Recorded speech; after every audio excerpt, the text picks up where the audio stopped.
Assalamualaikum warahmatullahi wabarakatuh. Berjumpa kembali dengan saya, Kang Restu. Apa kabar semuanya? Semoga kalian selalu sehat, baik, dan tentunya dimudahkan segala urusannya oleh Tuhan Yang Maha Esa. Amin. Seperti biasa, Kang Restu akan menceritakan sebuah kisah yang berjudul Janinku Ditumbalkan Kakak Ipar. Dan sebelum masuk ke ceritanya, bagi kalian yang belum subscribe, klik tombol subscribe-nya dan klik lonceng notifikasinya serta like video ini agar kalian tidak ketinggalan cerita terbaru dari channel ini. Oke, langsung saja tanpa berlama-lama lagi. Ini dia ceritanya. Selamat ya Imah atas pernikahannya. Semoga lekas diberikan momongan, ujar seorang tamu yang hadir di acara pernikahan Imah dan juga Ivan. Imah pun menanggapinya dengan ramah ucapan doa tamunya tersebut. Dan hari itu menjadi hari full senyum bagi Ivan dan Imah yang menyambut para tamu-tamunya. Bahkan mereka merasa gigi mereka kering karena sejak tadi sampai sore ini mereka selalu tersenyum terus. Memang Ivan ini usai berpacaran dengan Imah selama 2 tahun yang lalu. Akhirnya mereka kini memutuskan menikah dan telah sah menjadi sepasang suami istri. Acara saat itu begitu meriah, banyak tamu juga undangan dari pihak Ivan dan juga Imah yang berdatangan, yang mengucapkan selamat dan memberikan berbagai macam hadiah dari yang kecil sampai yang besar. Imah ini berasal dari keluarga yang biasa, dan dia ini adalah anak tunggal. Sementara dari Ivan, dia juga orang biasa dan dia 3 bersaudara dan dirinya ini adalah anak bungsu. Namun orang tua Ivan ini memiliki lahan yang cukup luas dan kelak itu akan diwariskan kepada anak-anaknya usai orang tuanya wafat. Karena memang kini orang tua Ivan hanya tersisa ayahnya saja, yaitu Pak Bagri, karena ibunya sudah lama meninggal. Kedua kakaknya Ivan, Dita dan Ulan juga sudah berkeluarga semuanya. Mereka ikut suami masing-masing. Sementara Ivanlah yang merawat Pak Bagri selama ini. Ya, meskipun Pak Bagri juga masih segar bugar dan bisa beraktivitas sendiri, meski umurnya juga sudah tua. Mungkin karena faktor makannya dulu sehat, jadi tuanya beliau masih segar bugar. Dan singkat cerita, 3 hari kemudian Ivan yang masih berada di rumah Imah. Kala itu ia minta izin sama orang tua Imah mau membawa Ivan ke rumahnya untuk tinggal di sana. Orang tuanya Imah pun tak bermasalah. Imah juga sudah menyetujuinya bahwa setelah menikah, Imah ini akan ikut dengan Ivan. Pak, saya mau izin, mau bawa Imah ke rumah ya, tinggal dengan saya. Iya nak, silakan. Kamu jaga Imah dengan baik ya di sana. Pasti itu Pak. Aku pamit dulu ya Pak. Bapak jaga diri baik-baik di sini. Iya nak, kamu tidak usah khawatir dengan bapak. Bapak tenang saja. Nanti Imah masih tetap bisa kesini kok Pak, buat jenguk Bapak. Iya nak Ivan. Ya udah, kita kemas-kemas dulu dek, ucap Ivan. Akhirnya Ivan pun membantu Imah mengemasi semua barang yang akan dibawanya ke rumah Ivan. Setelahnya Ivan pun dan Imah beranjak dengan menggunakan mobil milik Ivan yang sudah terparkir di halaman rumah Imah. Orang tua Imah pun menangis melihat kepergian mereka, antara sedih dan juga terharu. Yang pertama sedih karena anak satu-satunya sudah harus ikut suaminya, dan terharu karena merasa bahagia karena akhirnya anaknya sudah menemukan pendamping hidupnya. Dan yang mereka nantikan setelahnya adalah cucu untuknya. Perjalanannya menuju ke rumah orang tua Ivan tidak terlalu lama, karena memang rumahnya juga tidak terlalu jauh. Setibanya di rumah Imah, mereka pun disambut ramah oleh Pak Bakri yang sedang menyirami tanaman di halamannya. Assalamualaikum Pak. Waalaikumsalam. Nah Imah, ayo silakan masuk. Van, sana kamu sembelih bebek dulu. Buat apa Pak? Buat nanti malam, biar kita makan enak Van. Oh ya sudah Pak, ini mau bawa barang-barang dulu masuk ke dalam. Setelahnya Ivan pun membawa masuk ke dalam barang-barang bawaannya yang sudah ada di dalam bagasi mobilnya. Sementara Imah sudah masuk ke dalam rumah terlebih dahulu, karena dia tidak diperbolehkan oleh Ivan untuk membantu bawa barang-barangnya. Pak Bagri juga memperlakukan Imah seperti anaknya sendiri. Bahkan Pak Bagri juga menyuruh Ivan untuk menyembelih bebek yang ada di kandangnya itu, supaya nanti malam bisa makan enak. Memang Pak Bakri ini orangnya periang. Dia juga lebih suka kepada Pak Bakri Karena selama ini dia berkarir sambil menemani orang tuanya. Karena kakak-kakaknya sudah berkeluarga masing-masing. Ima pun dengan senang hati nanti akan membantu memasak dan dia pun tertawa kala melihat tingkah Pak Bakri dan juga Ivan yang akur. Dengan Pak Bakri yang langsung memaksa Ivan untuk menyembelih bebeknya. Memang Pak Bakri ini selain suka bertani, dirinya juga suka pelihara ternak dan memang di belakang rumahnya itu sudah dibuatkan satu petak khusus untuk taruh ternaknya, yakni ada bebek dan juga ayam yang memang dia rawat semua sendiri. Kala itu Ivan pun langsung mengambil bebek yang ada di dalam kandang belakang rumahnya yang nantinya juga akan disembelih. Van, ambil yang itu saja yang sudah tua ya. Yang mana Pak? Itu loh, yang di lehernya ada warna putihnya. Segera Ivan pun yang sudah terbiasa pegang bebek, dia pun tidak takut untuk menangkapnya. Selang beberapa saat kemudian, Ivan pun segera menyembelih bebek itu bersama dengan Pak Bakri. Setelah bebeknya itu sudah disembelih, Ivan pun langsung memberikan bebeknya itu untuk dimasak oleh Ima. Dek, ini bebeknya sudah disembelih. Silahkan kamu masak ya. Iya mas, tapi aku mau belanja dulu. Mau beli bumbu dapurnya dulu mas. Ya sudah sana. Itu di sana ada warung tetangga. Di sana jualan sayuran, juga ada bumbu dapurnya. Iya mas, kalau gitu aku ke warung bentar ya. Ivan pun lalu menganggukkan kepalanya menjawab ucapannya Ima. Setelahnya Ima pun segera beranjak pergi ke warung sebelah rumah tetangganya. Saat dia berjalan menuju ke warung, ada beberapa tetangganya yang lewat. Ima pun tidak segan untuk menyapanya dengan ramah. Istrinya Mas Ivan ya mbak? Iya bu. Namanya siapa? Maaf ya kalau boleh tahu. Oh, nama saya Ima bu. Baru pindahan kapan? Tadi siang bu. Ini mau kemana kamu? Saya mau ke warung, mau beli bumbu dapur. Ya sudah mbak, di sana ada bumbu dapur. Iya bu, mari bu. Setelahnya Ima pun lanjut jalan ke warung. Beberapa saat kemudian dia pun akhirnya sampai juga di warung itu. Saat di warung, ternyata ada beberapa ibu-ibu juga yang tukang gosip. Namun Ima tetap menyapanya dengan ramah karena dia pendatang baru. Istrinya Mas Ivan ya mbak? Iya bu, saya Ima. Salam kenal ya bu. Iya mbak Ima, semoga betah ya tinggal di desa ini. Ima pun menjawab dengan tersenyum ramah. Setelahnya dia pergi masuk ke dalam warung untuk membeli bumbu dapurnya. Mau beli apa mbak? Bumbu dapur bu, campur ya, 5.000 saja. Sama apa lagi mbak? Itu bu, sama sayur sop deh bu. Udah itu aja mbak. Sama tempe tahunya deh bu sekalian. Setelahnya dia pun membayar belanjaannya dan beranjak pergi dari warung itu. Saat mau pulang ke rumah, tidak lupa Imah pun berpamitan juga kepada ibu-ibu yang ada di depan warung. Ibu-ibu, permisi, saya pulang dulu ya. Iya mbak Imah, silakan. Imah yang sudah beranjak pulang ke rumah, ibu-ibu itu membicarakan tentang Imah. Itu pasti nanti Ivan sama mbak Imah yang dapat warisan banyak ya. Hus, Pak Bakri belum meninggal kok ngomongnya soal warisan itu. Kamu itu gimana sih? Ya kan saya cuma menduga saja. Soalnya kan Dita sama Ulan sudah ikut suaminya dan juga sudah punya rumah sendiri. Iya juga sih ya. Namun karena ibu-ibu itu belum masak untuk makan malam, mereka pun segera untuk pulang ke rumahnya masing-masing setelah tadi sekalian belanja di warung. Setelahnya Ima sampai juga di rumahnya.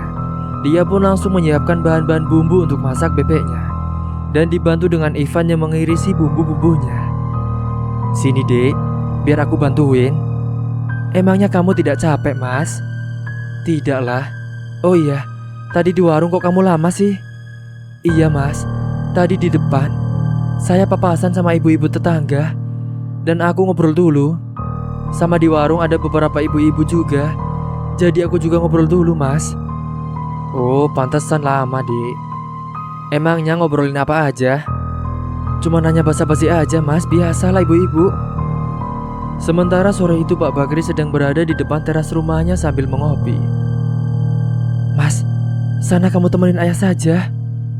Emangnya kamu tidak apa-apa masak sendirian? Tidak apa-apa lah mas, aku kan sudah biasa. Akhirnya saat itu juga Ivan pergi ke depan teras rumah untuk ngobrol bersama ayahnya. Mereka berdua dudukan berdua sambil menikmati suasana sore dan ngopi sambil ngemil. Selang beberapa saat kemudian, akhirnya Imah pun sudah selesai juga masaknya.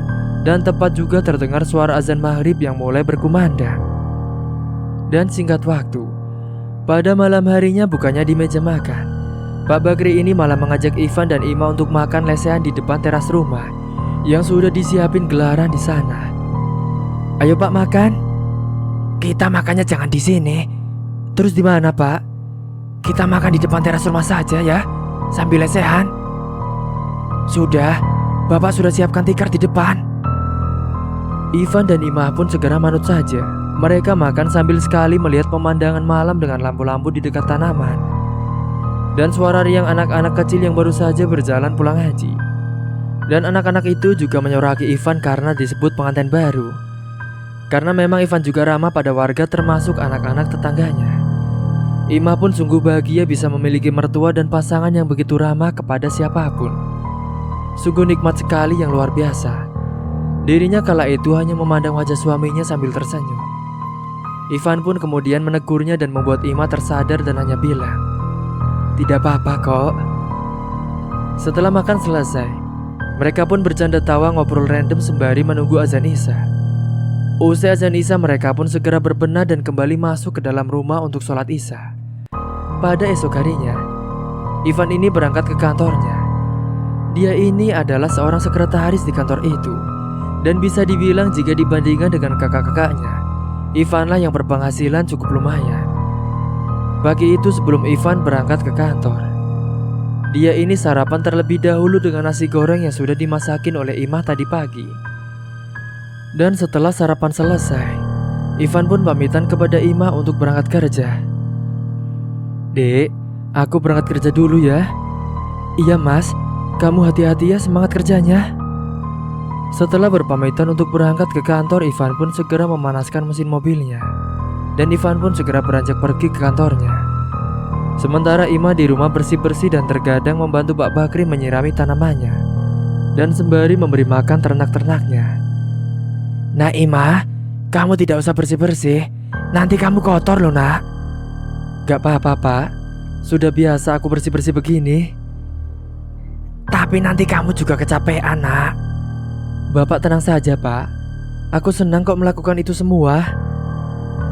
Meski sudah dilarang oleh Pak Bakri karena dia tak mau menantunya kotor-kotoran, namun Imah dengan senang hati melakukannya. Terkadang juga dia mengantarkan bekal ke ladang sawah untuk beberapa petani yang juga ikut kerja di ladang Pak Bakri. Meski tidak setiap hari ke sana. Setelah selesai beres-beres rumah, Imah pun pasti langsung menyiapkan bekalnya untuk para petani. Dan usai menyiapkan bekalnya, Imah pun pamitan kepada Pak Bakri untuk berangkat ke sawah. "Pak, aku pamit pergi dulu ya." "Mau kemana nak?" "Mau nganterin bekal buat petani di sawah." "Ya sudah, sana kamu hati-hati ya nak."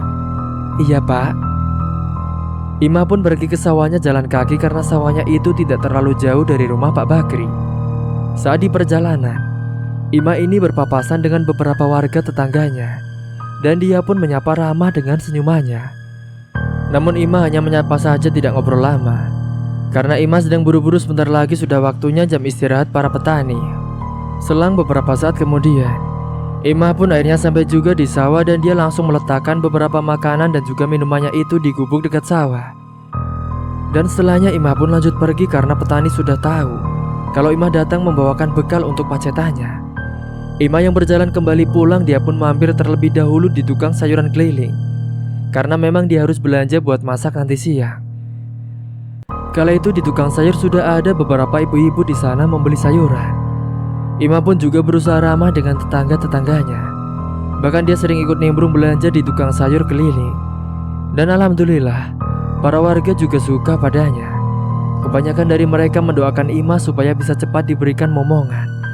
Karena menurut mereka, Ivan yang tampan dan Imah yang cantik pasti anaknya sangat kolaborasi yang wow banget. Imah pun hanya bisa mengamini doa-doa para tetangga yang baik itu. Mbak Imah, dari mana mbak?" "Dari sawah bu, nganterin bekal buat pacetan istirahat." "Ya Allah, rajin bener mbak Imah." "Enggak juga bu, Kan tidak setiap hari kok, cuma kadang-kadang saja. Mbak Ima mau belanja apa ini? Gak tahu bu ini, masih bingung. Saat itu Ima pun langsung milih-milih sayuran yang akan dimasak buat nanti siang. Ima pun langsung memilih sayuran bayam dan ikan cucut serta tempe. Ima yang sedang belanja pun sambil ngobrol-ngobrol dengan ibu-ibu itu. Mbak Ima sudah ngisi belum? Belum bu, doakan saja ya. Iya mbak, pasti tak doakan biar cepat diberikan momongan ya. Amin bu. Tidak sabar soalnya, saya mau lihat anaknya seperti apa nantinya. Soalnya kan Mas Ivannya tampan dan juga Mbak Imanya cantik. Ibu ini bisa aja nih. Setelah selesai sayuran pun Ima langsung membayar belanjaannya dan itu bergegas pulang ke rumah. Ya sudah ibu-ibu, saya pulang dulu ya. Mari. Iya Mbak Ima, silakan. Selang beberapa saat kemudian, Ima pun langsung masak ke dapur. Sementara saat itu Pak Bakri sedang nonton televisi. Ima yang sudah lihat sekali masaknya, dia bisa masak apa saja karena sudah terbiasa dia memasak. Tak terasa siang pun tiba, Ima pun mengajak Pak Bakri untuk makan siang bersama. Pak, ayo makan bareng. Iya nak, ayo. Akhirnya Pak Bakri dan Ima pun makan siang bersama dengan lauk yang sudah dimasak oleh Ima tadi. Pada sore harinya, Ima yang sedang nyapu halaman rumah dan Pak Bakri sedang menyiram tanaman di depan rumah. Saat itu dia melihat kedatangannya Ivan dengan mobilnya yang baru pulang dari kantor. Assalamualaikum. Waalaikumsalam. Sudah pulang mas? Iya dek, aku pulang lebih awal. Setelahnya Ivan pun duduk di teras rumahnya. Ima pun langsung membuatkan kopi untuk Ivan. Dan beberapa saat kemudian setelahnya, Ima pun keluar dan memberikan kopi untuk suaminya. Ini mas, silahkan. Kopinya diminum dulu ya mas. Makasih ya dek. Iya. Dan singkatnya, pada malam harinya, Pak Bakri ini tiba-tiba saja mengeluh tentang pusing sakit kepalanya saat sedang makan malam bersama di ruang makan. Bapak kenapa pak? Gak tahu nih Van, kepalanya pusing banget. Ya sudah, bapak ke kamar saja istirahat. Akhirnya Ivan pun perlahan-lahan memapa Pak Bakri menuju ke dalam kamarnya. Setelah di dalam kamar, Pak Bakri ini langsung direbahkan di atas kasur. Saat itu Ivan pun langsung menyuruh Ima untuk membelikan obat dulu di warung. Dek, tolong kamu belikan obat dulu ya di warung. Iya mas. Dengan buru-buru Ima pun melangkahkan kakinya menuju ke warung untuk membeli obat. Sesampainya di warung, dia pun langsung membeli obat sakit kepala dan dia ditanyai oleh penjual warung itu. Beli obat buat siapa mbak? Buat bapak bu. Emangnya Pak Bakri kenapa? Gak tahu bu, tadi kepalanya ngeluh sakit. Kalau gitu saya pamit pulang dulu ya bu. Setelah bayar obatnya, Ima pun buru-buru pulang karena sudah ditunggu oleh Pak Bakri. Dan beberapa saat kemudian, setelah sampai di rumah, segera obatnya itu diberikan kepada Pak Bakri. Ini pak, diminum dulu obatnya, biar pusingnya itu hilang. Setelah beberapa jam Pak Bakri meminum obat itu, dia pun merasa sudah mendingan dan tidak sakit lagi pada kepalanya. Hingga suatu hari Pak Bakri ini tiba-tiba batuk-batuk parah dan dirinya itu jatuh pingsan saat memberi makan ternaknya. Ima yang mendapati mertuanya sedang terkapar, dia pun segera meminta bantuan kepada warga. Dan akhirnya dia pun dibawa ke puskesmas terdekat. Dan dokter pun menyarankan untuk dirawat inap saja sampai Pak Bakri sudah rada baikan. Setelah Pak Bakri ini dipindahkan di ruang rawat inap, segera Ima pun mengabari Ivan dan Ivan yang mendapat kabar itu segera buru-buru pulang lalu minta izin. Setibanya dia di puskesmas, Ivan pun langsung menghampiri Pak Bakri yang lagi disuapin makan bubur oleh Ima. Ivan pun merasa khawatir. Dia pun langsung menanyakan kenapa Pak Bakri bisa pingsan. Kata dokter Pak Bakri ini kecapekan dan juga darahnya rendah. Bapak kenapa bisa pingsan sih dek? Tadi mas, kata dokter ternyata bapak kecapean dan darahnya rendah mas. Ya ampun pak, makanya bapak itu istirahat saja. Tidak usah sibuk berternak dan ngurus sawah pak, kan sudah ada petani. Udahlah mas, kamu jangan marahin bapak. Kasihan dia, biar istirahat dulu. Iya dek. Mengetahui hal itu, Ivan pun berucap kepada Pak Bakri untuk tidak perlu lagi mengurusi sawahnya. Nantinya biar nyuruh orang saja, Pak Bakri ini diminta cukup di rumah saja. Sudah ya Pak, nanti setelah ini Bapak tidak usah ke sawah lagi. Iya, Van. Dan Pak Bakri pun akhirnya nurut sama Ivan. Tak lupa juga Ivan segera mengabari Dita dan Ulan untuk segera datang ke situ. Dan katanya mereka akan datang nanti malam. Pada malam harinya, sebelum kedatangan Dita dan juga Ulan, Pak Bakri ini mau berkata serius kepada Ivan dan juga Ima. Pak Bakri berujar, atau lebih tepatnya dia berwasiat. 7 lahan sawahnya itu Pak Bakri akan memberikan 3 untuk Ivan serta rumah yang sekarang dia tempati. Karena dia telah menemani dan merawatnya selama ini. Dan dua-duanya untuk Dita dan juga Ulan. Ivan pun kemudian berujar, dia tidak enak pada kakak-kakaknya kalau begitu. Namun Pak Bakri tetap kekeh dengan keputusannya itu. Dia yakin kakaknya pasti mau setuju dengan keputusan Pak Bakri ini. Pak, tapi aku tidak enak sama Mbak Dita dan sama Mbak Ulan, Pak. Itu sudah keputusan Bapak. Jadi kamu tidak perlu membantah ya, Nak. Tapi Pak, Ivan pun akhirnya manut saja. Tinggal nanti rundingan jika kakaknya sudah pada datang. Meskipun sebenarnya Ivan juga tidak terlalu mengharapkan warisan dari ayahnya, karena memang dia tulus merawat ayahnya yang sudah berumur itu. Sesaat setelahnya, Dita dan Ulan pun datang membawa beberapa buah-buahan. Kala itu suami-suami mereka juga ikut. Ini Pak, aku bawain buah-buahan. Dimakan ya Pak, biar Bapak cepat sehat lagi, ucap Dita. Aku juga bawain roti ini Pak, sama susu. Makasih ya, Nak. Ivan juga menjelaskan soal Pak Bakri yang sudah kelelahan dan darah rendah. Dan usai selesai berbasa-basi, Pak Bakri pun kembali lagi ke intinya. Bapak kenapa, Van? Kok sampai bisa masuk rumah sakit sih? Bapak kecapean, Mbak. Sama darahnya rendah kata dokter. Ya ampun, Pak. Makanya Bapak jangan capek-capek lagi ya. Dia pun menyampaikan apa yang tadi disampaikan kepada Ivan. Sekarang kalian sudah kumpul semua. Jadi Bapak akan membagikan wasiat untuk kalian bertiga. Bapak akan membagikan lahan buat kalian. Karena Bapak punya 7 lahan. Dita dan Ulan akan mendapatkan 2 bagian lahan. Sedangkan Ivan akan mendapatkan 2 lahan dan 1 rumah. Dari kedua kakaknya itu, hanya Dita yang gelagatnya tidak setuju. Memang Ulan ini dapat pasangan orang kaya, jadi dia tidak terlalu berharap dengan warisan orang tuanya.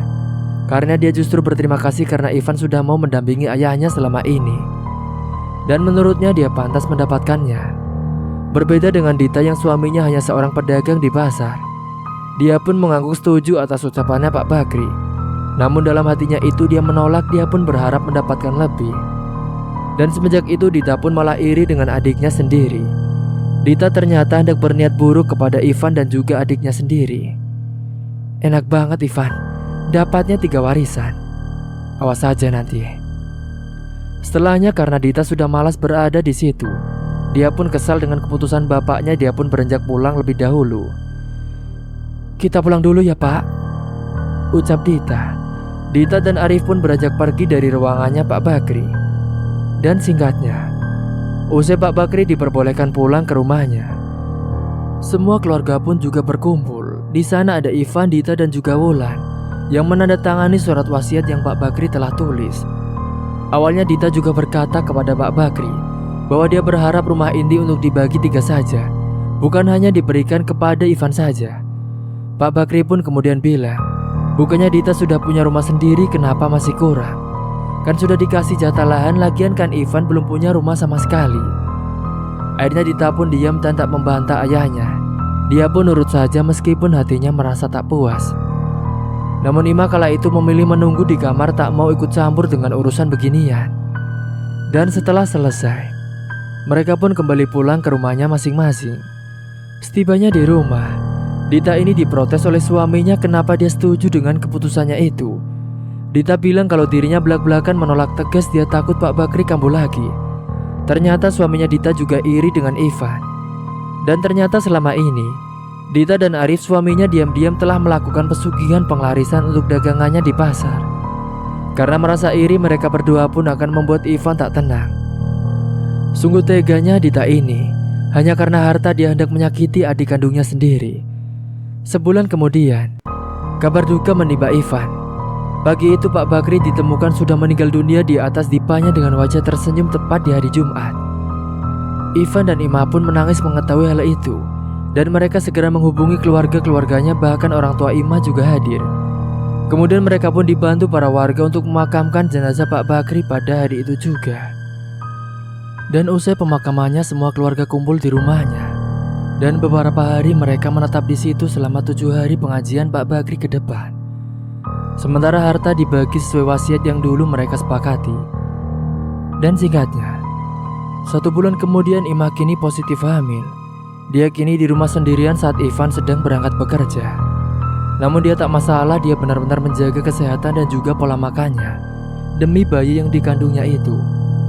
Ivan juga memanjakan semua keinginan Ima. Dia berharap semoga dengan kehadiran bayinya nanti bisa menambah ramai suasana rumahnya itu. Namun anehnya usai usia kandungan Ima menginjak 5 bulan, Dita ini sering sekali datang ke rumahnya. Awalnya Ivan dan Ima tidak curiga, mungkin memang Dita hanya mampir saja dan pengen ketemu sama Ima. Ternyata dia pura-pura menemani Ima. Bahkan tanpa sepengetahuan Ivan, Ima ini telah diberikan buah-buahan biasa oleh Dita, yang mana aslinya Dita itu mendapatkan buah itu dari seorang dukun sebagai media tumbal untuk melanjutkan pesugihan yang telah dijalaninya. Dan yang Dita incar adalah jabang bayi yang ada di rahim Ima. Mah, ini aku bawain buah-buahan buat kamu. Nanti dimakan ya, supaya kandungan kamu itu sehat. Iya, makasih banyak ya Mbak. Sudah repot-repot bawain aku buah-buahan.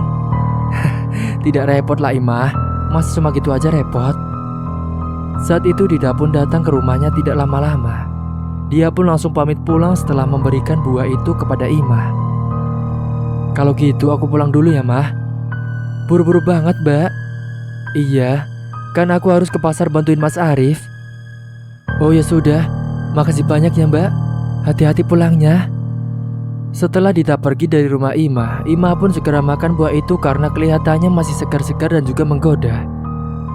Dia sangat menikmati buah segar yang diberikan oleh kakak iparnya.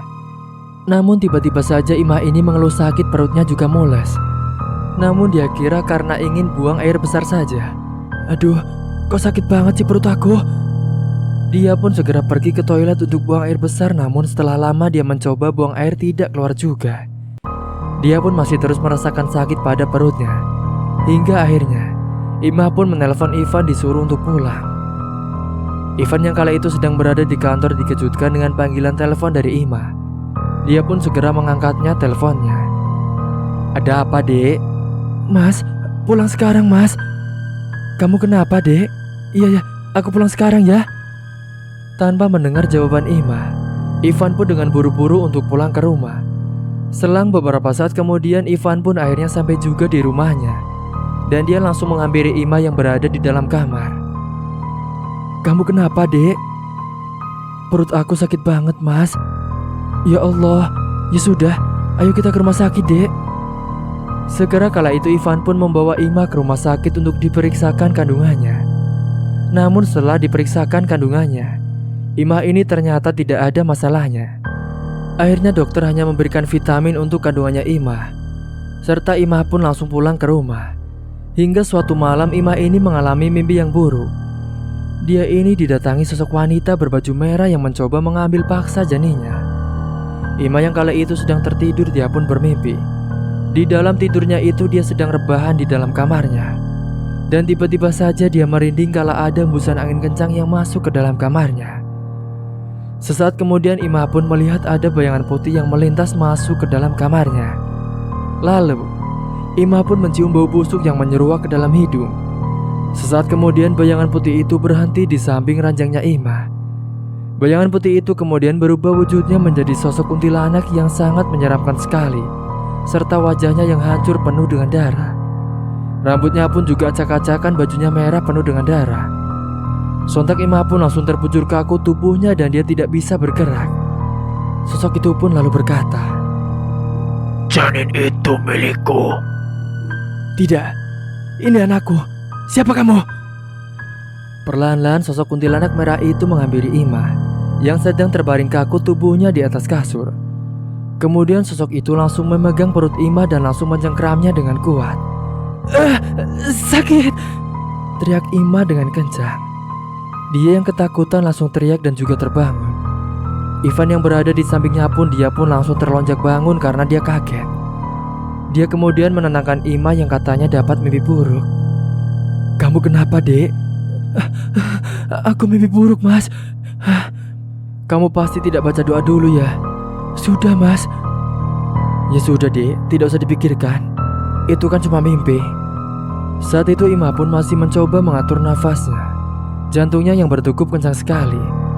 "Kamu mau kemana, Dek?" "Mau mengambil air putih, Mas." "Jangan, kamu di sini saja. Biar aku saja yang mengambilnya." Akhirnya saat itu Ivanlah yang mengambilkan air putih ke dapur, sementara Ima sedang berada di dalam kamarnya. Tiba-tiba saja Ima ini dikejutkan dengan suara ketukan jendela samping kamarnya.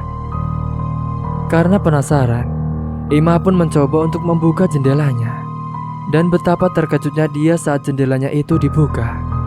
Ternyata di depan jendelanya itu ada sosok kuntilanak merah yang sangat menyeramkan sekali, yang sama persis dengan apa yang ada di dalam mimpinya tadi. Ima pun langsung teriak kencang dan tubuhnya langsung terbujur kaku saat melihat sosok itu.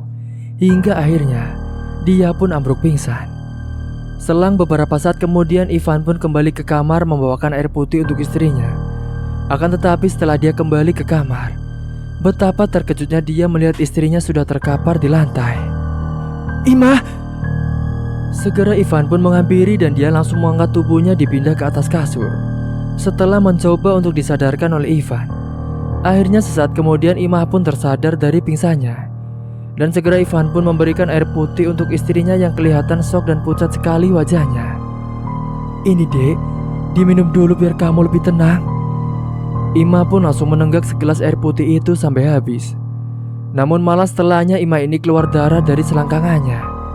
Ivan yang khawatir akhirnya malam itu juga langsung dibawa ke rumah sakit. Dan hal yang mengejutkan terjadi, kata dokter Ima ini mengalami keguguran. Setelah mendengar hal itu, Ivan pun benar-benar shock. Bahkan Ima lebih shock dari Ivan, dia sampai pingsan tidak sadarkan diri. Saat usai Ima siuman, Ivan mencoba tegar agar istrinya tidak drop. Ima merasa bersalah karena tidak bisa menjaga kandungannya. Namun Ivan menegarkannya bahwa ini adalah takdir, bukan salahnya. "Mas, maafkan aku ya, karena aku tidak bisa menjaga kandungannya. Akhirnya kita kehilangan bayi kita, Mas." "Sudah, kamu jangan merasa bersalah seperti itu. Ini bukan salah kamu, Dek. Ini semua sudah menjadi takdir kita."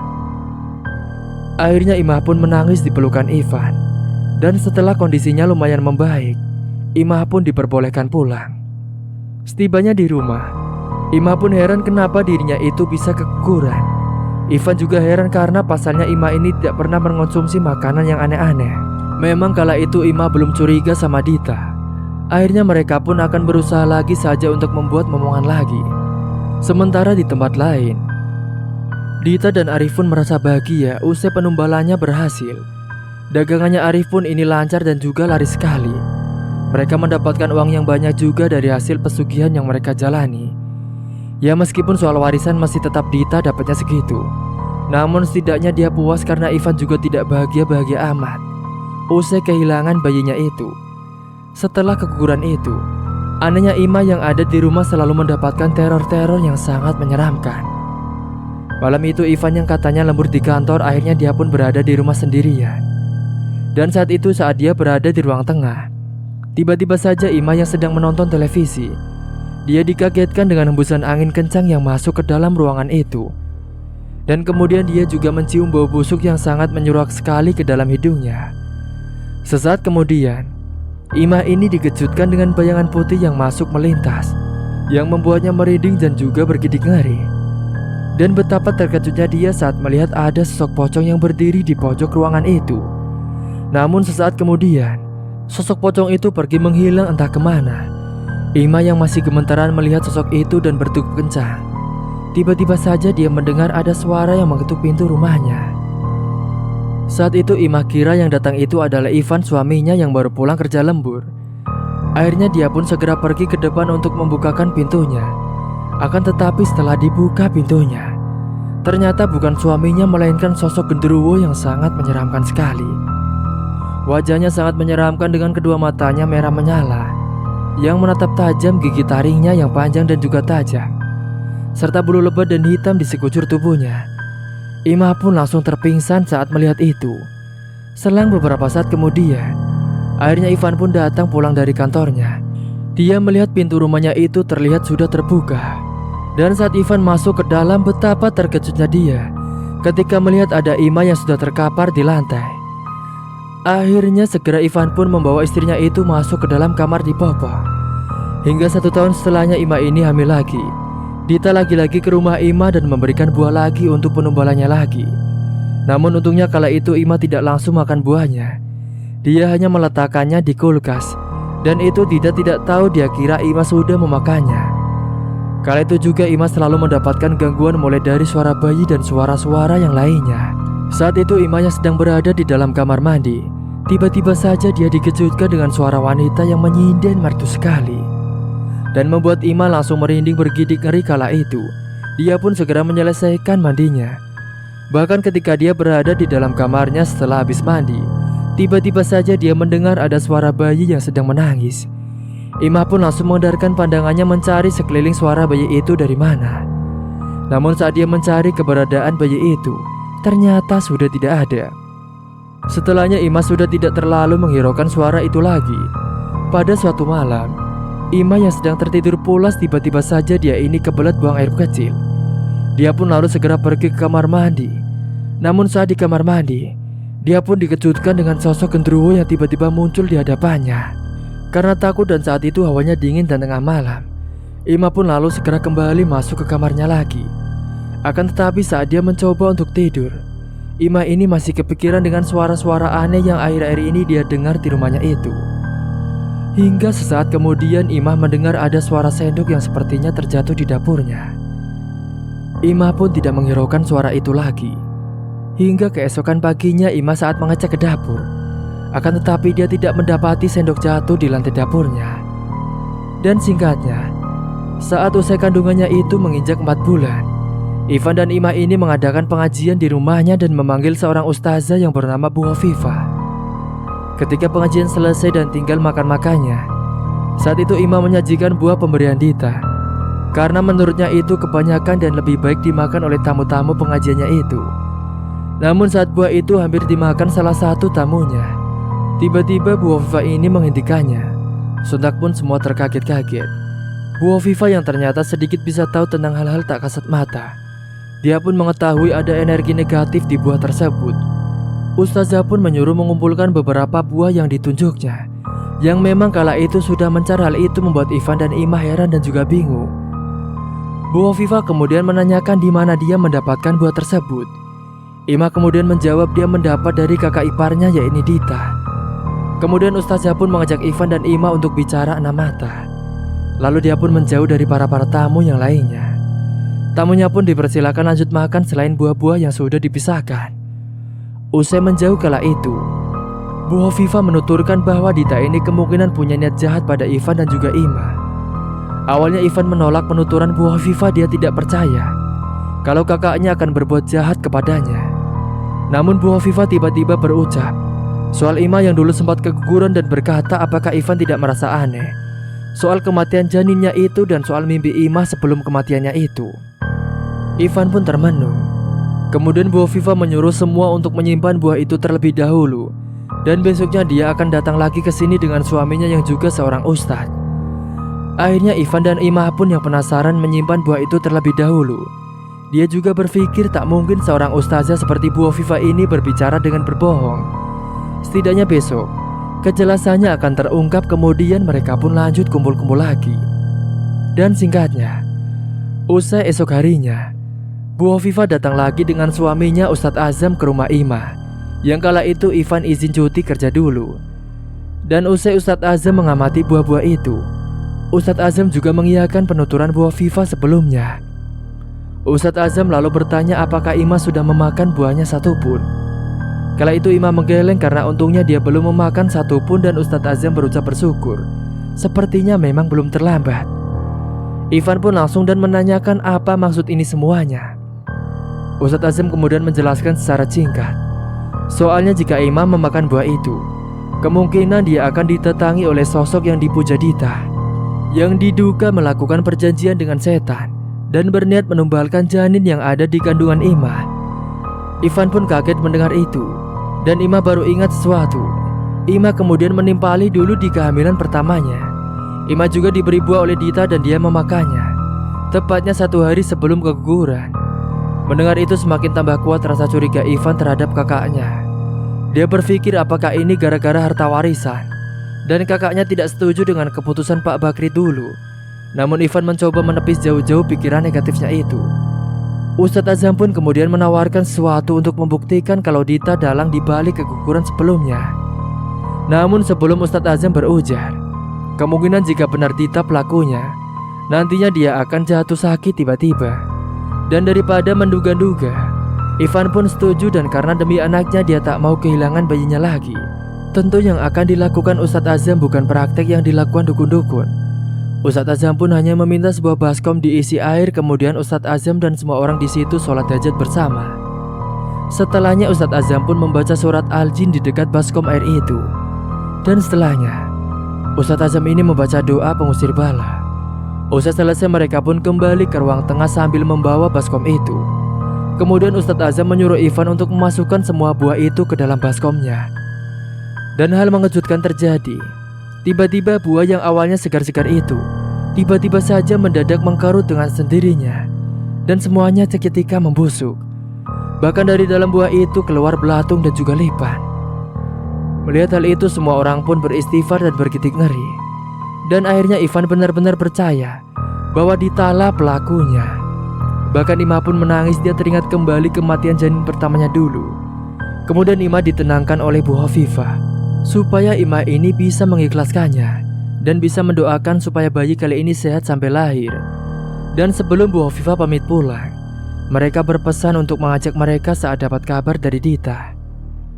Singkat waktu seminggu kemudian Ivan dan Ima pun mendapat kabar dari tetangga Dita kalau Dita dan Arif ini mendadak sakit dan hanya terbaring di kasur. Segera Ivan dan Ima pun menjemput Bu Hovifah dan Ustadz Azam untuk ikut datang ke rumah Dita. Dan setibanya di rumah Dita, tanpa perlu Ivan ditanyai kejelasannya, Dita ini malah berucap sendiri meminta maaf atas kelakuannya. Ternyata dia selama ini tak kuat usai dapat teror terus-menerus saat gagal menumbalkan bayi kedua Ima. Namun naasnya kakaknya itu tak lama setelah itu mereka meninggal dunia. Dan akhirnya mereka pun dimakamkan hari itu juga, dan dihadiri semua keluarganya. Termasuk Ulan yang juga tidak menyangka kalau kakak tertuanya akan melakukan itu pada adiknya sendiri. Dan beberapa bulan setelahnya, Ima pun melahirkan anak gadis pertamanya. Mereka bersyukur dan sangat bahagia sekali. Kala itu Bu Hovifah dan Ustadz Azam menjenguk mereka. Ivan dan Ima benar-benar terima kasih kepada mereka karena telah membantu mengungkap semuanya. Dan akhirnya, kehidupan Ivan dan Ima pun berlangsung bahagia dengan kehadiran bayi mungilnya itu. Cerita pun selesai. Jangan hanya karena berebut harta warisan membuat persaudaraan antar keluarga menjadi terpecah belah. Terimalah wasiat yang sudah diberikan, jangan serakah dan harus ikhlas dalam menerimanya. Semoga kita selalu dijauhkan dari rasa iri dengki dan dijauhkan dari hal-hal yang demikian. Perbanyaklah ibadah dan pertebal iman kita kepada Allah Subhanahu wa Ta'ala. Cerita pun tamat. Dan bagi kalian tolong ambil sisi negatifnya dan buang sisi negatifnya. Semoga kalian bisa mengambil hikmah dari cerita ini. Mungkin itu saja yang dapat saya sampaikan. Kurang lebihnya mohon maaf apabila ada salah kata ataupun ucapan yang kurang berkenan bagi kalian semua. Sampai jumpa di cerita selanjutnya. Akhir kata, wassalamualaikum warahmatullahi wabarakatuh.